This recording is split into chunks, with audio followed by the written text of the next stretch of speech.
Can I give you my I don't know if you think like this as well, your opinion, but I think personally, JD Vance's move is not to run in 2028, and I'll tell you why.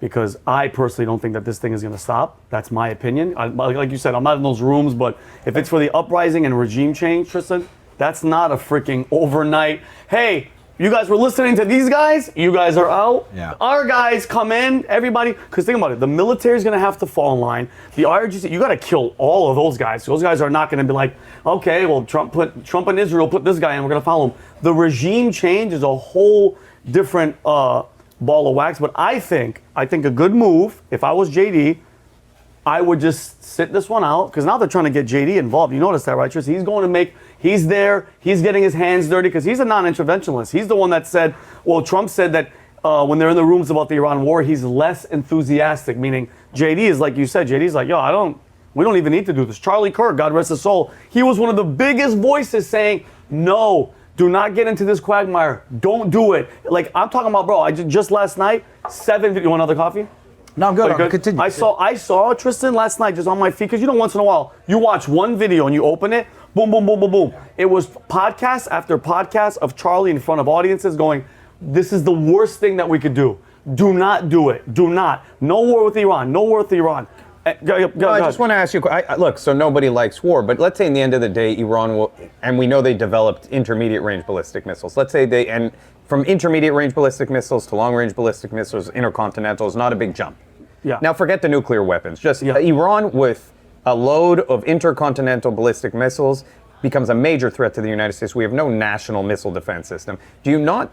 Like, to me, there's still like the threat of do we wait till they become so powerful that they're a direct threat to the country? And I want to hear what you have to say.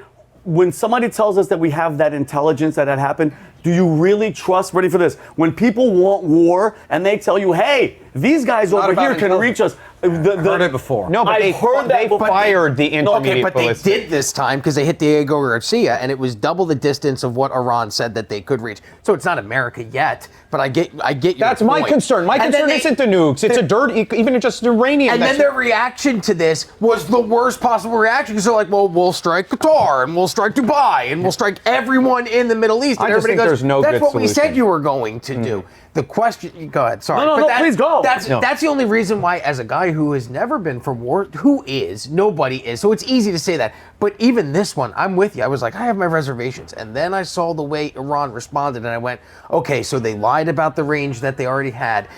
We were told that we got rid of everything underground, but we did not. But you used one word that was very key there: responded. The way that they responded. That's true. The word that I don't like, and this was Libya. Hillary Clinton on Libya. Oh, I'm off. She used the word preemptive. Now, preemptive is a word that Hillary Clinton used that I did not like.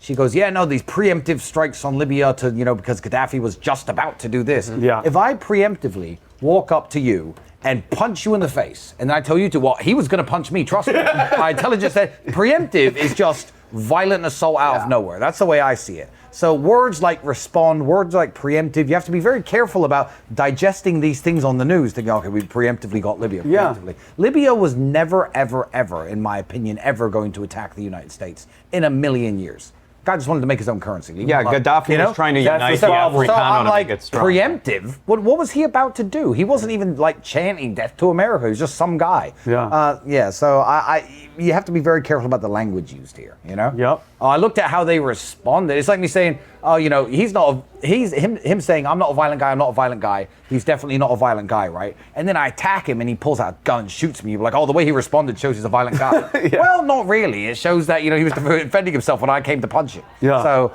it's complex. I agree with you about Libya 100%. I think Iran has demonstrated itself to be a completely different entity. I mean, they were massacring tens of thousands of their own people. There were bullet holes in people's heads in hospitals. Oh, yeah.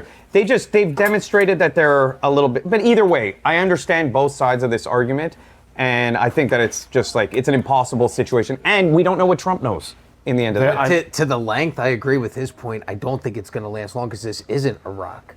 You have the Strait of Hormuz, and that is a choke point for 20% of the world's oil, and you're already seeing the economic effects in every country right now. So everybody's interested. Yep. I just don't want, and again, I just don't want, because people don't realize the war that we're fighting there, guess what? When they can't win there, you know what they do? They bring the battle to you. This is the United States. For 4 years, Alejandro Mayorkas left the border wide open on purpose and looked in the camera and said, the border's secure. The borders are Kamala Harris. I've been to the border. No, you've never been to the border. Yes, well, I was going to go there. They did it on purpose to me, but all purposeful. And I'm telling you right now, we haven't tasted what this war is yet because they know that they're screwed. There's no what IRGC, we're killing everybody.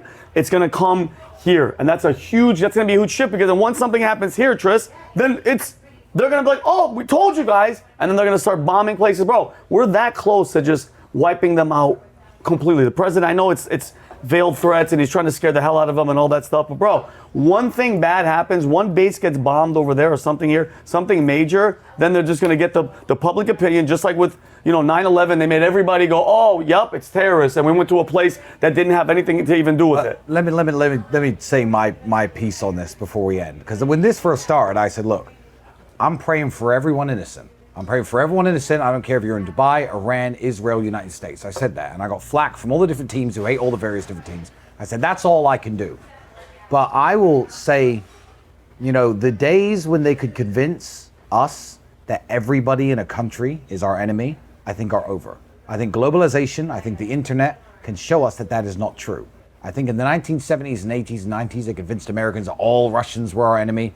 I've got loads of great Russian friends. They're wonderful people. And let me tell you something. I can't think of a single Persian person I know, and I've met hundreds in my life, in Dubai, in the United States, in the United Kingdom, all over Europe. I can't think of a single one I've ever disliked. So you could say these people are being oppressed by an evil regime and they're all brainwashed and whatever. So you're telling me that if these people were just like here in this cafe, I'd be cool with them? No, I don't want to eliminate anyone. I don't want to wipe anyone out. And to be frank, the Persian civilization is older with more history and more complexity and maybe in some ways more beauty than the United States, which is a relatively new country. And we shouldn't be looking to wipe anyone off the face of the planet.